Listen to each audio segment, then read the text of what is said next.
सतनाम आदेश गुरु का, जय शिव गोरखादेश साधको। आज जो हम ये वीडियो बना रहे हैं, हमारा इसका टॉपिक है आडंबरवाद और अंधविश्वास। ठीक है, तो इसमें हम कुछ चीज़ों को हम ले रहा हूँ जहाँ जहाँ आडंबरवाद और अंधविश्वास फैलता है, इन चीज़ों से आप लोगों को बच के रहना है। ठीक है, तो ये सब कैसे होता है ये भी हम आप लोगों को इस वीडियो में बताएंगे। ठीक है, तो ये पहला आडंबरवाद, पहला आडंबर हम लेते हैं संतों में। जो संत भेष में तमाम दुष्ट छिपे हुए हैं, जो ऊपरी श्रृंगार करते हैं कि ये बहुत बड़े पहुँचे हुए संत हैं, लेकिन दुष्टता उनके अंदर कूट कूट के भरी हुई होती है। ठीक है, तो अच्छे संत की पहचान वो एक साधारण होगा। ठीक है, ये संत भेष की श्रृंगार करने वाले, बाहर से श्रृंगार रचने वाले, तमाम तरह के रुद्राक्ष पहनने वाले, 10-10, 20-20 किलो रुद्राक्ष पहनने वाले, ये सब इनका बाहर का ही होता है। अंदर मन, अंदर आत्मा से या अंतर आत्मा से या अंतर की यात्रा से इनका कोई मतलब नहीं होता है। इनका ध्यान सिर्फ अपने वेशभूषा पे होता है कि हम संत दिख रहे हैं, हम 10 किलो रुद्राक्ष को धारण किए हुए हैं, हमने 5 किलो रुद्राक्ष को सर पे धारण कर रखा है, 20 किलो रुद्राक्ष को सर पे धारण कर रखा है। तो इसमें महानता क्या है? ठीक है, क्या रुद्राक्ष में से आपकी आत्मा जागृत होगी? आपकी ऊर्जा रुद्राक्ष से जागृत होगी? आप 20 नहीं, 50 नहीं, आप कुंटल भर रुद्राक्ष धारण कर लीजिए। ठीक है, आप स्वयं को नहीं जान सकते। जब तक स्वयं की जानने की पथ पर आप नहीं चलेंगे, उस मार्ग पर नहीं चलेंगे, तब तक आप स्वयं को नहीं जान सकते। ठीक है, ये समाज को दिखाने की चीज़ें हैं जो बाहर से आप लोग धारण करते हैं संत के नाम पर। ऐसे संतों से, जो संत के नाम से हैं, संत तो नहीं होते हैं, अंदर से दुष्टता होती है उनके, जो सिर्फ समाज को दिखावा करते हैं कि हम संत हैं। ठीक है, वेशभूषा, दुनिया का श्रृंगार करके, अंदर का श्रृंगार करिए ना। संत वो होता है जो बाहर उसका कोई श्रृंगार नहीं मिलेगा, श्रृंगार उसका मन का होगा, अंदर का श्रृंगार होगा, वो संत होगा। और सामने दिखने में बिल्कुल साधारण सा लगेगा आपको। ठीक है, तो साधको ये संतों की पहचान करें। जितने ही वेशभूषाधारी संत होगा, ठीक है, उतने ही ये दुष्ट होगा। इनके गाली तो इनके जवानों पे रखी होती हैं।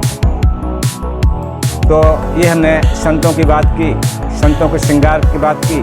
जितने भी श्रृंगारधारी ये संत हैं, इसके अंतर मन में कुछ नहीं होता है, सब बाहर होता है इनका। ये संसारिक लोग होते हैं। ठीक है, नंबर 2 पे ये आते हैं दरबार चलाने वाले लोग।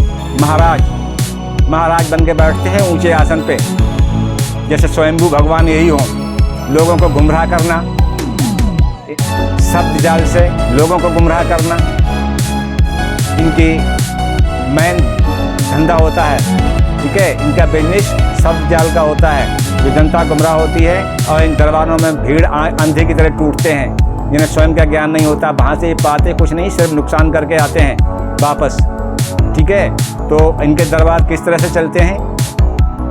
50% निगेटिविटी और 50% सकारात्मक हर व्यक्ति होता है। ठीक है, हर व्यक्ति के 50% कार्य बनने वाले होते हैं जो स्वयं बनते हैं, और 50% निगेटिविटी में होते हैं जो आगे पीछे या लेट बनते हैं। ठीक है, आप उनके यहाँ गए, आपका काम बनने वाला हुई था, वो तो बनता ही काम आपका ऑटोमेटिक बनता, और वहाँ जाने के बाद आपका काम बन गया, आप उनके मुरीद हो गए। ठीक है, क्या वो महाराज ने काम बना दिया आपका है? और उनसे कह दिया महाराज आपके द्वारा आ रहे, महाराज तो बहुत गदगद हो गए। ऐसे दुष्ट दरबारों से, ये महाराजों से बचिए। ठीक है, इसमें आपका जान और माल सारे नुकसान होते हैं, और धन का भी।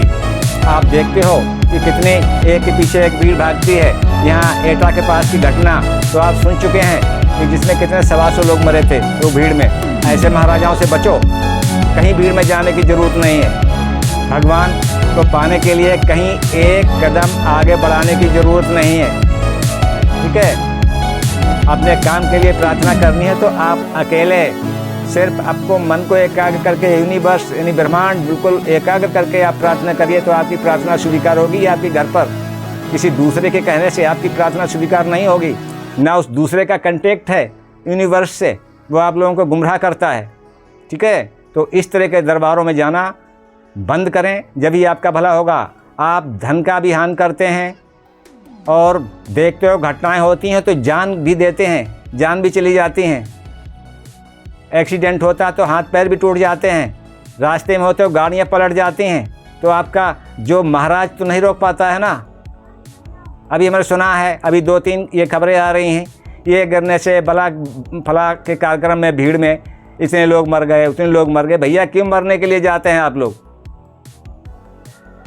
पहले आप स्वयं को जानो।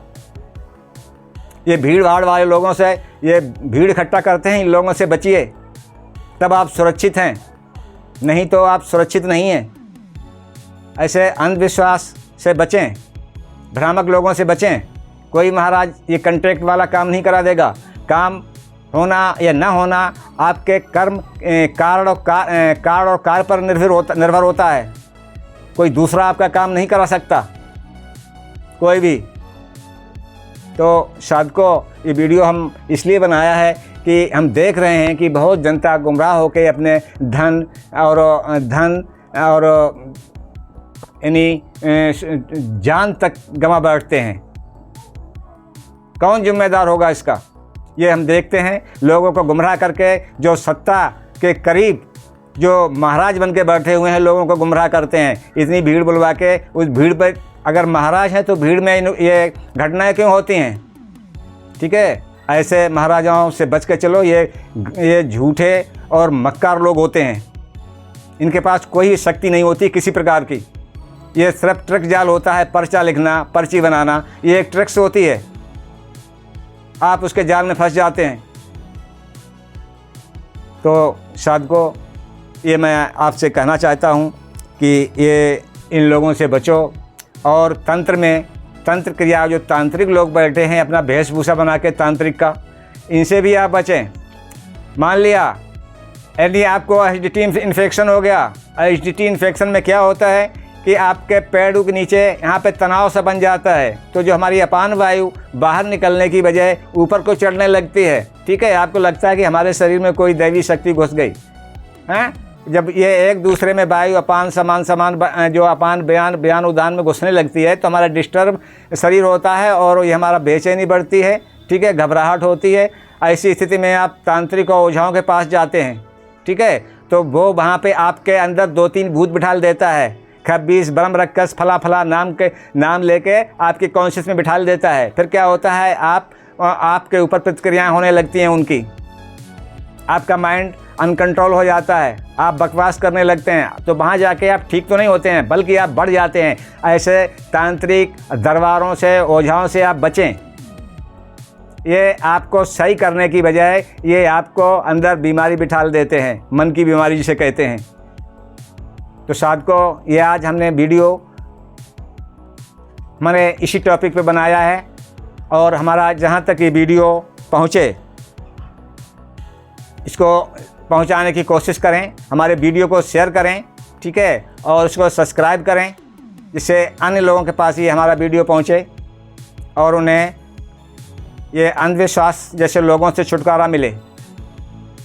कोई किसी का भला नहीं कर सकता, वह जो भी उसके साथ होता है वो अपने ही कर्मों के हिसाब से होता है। वो स्वयं कार्य तैयार करता है, तब कार्य होता है।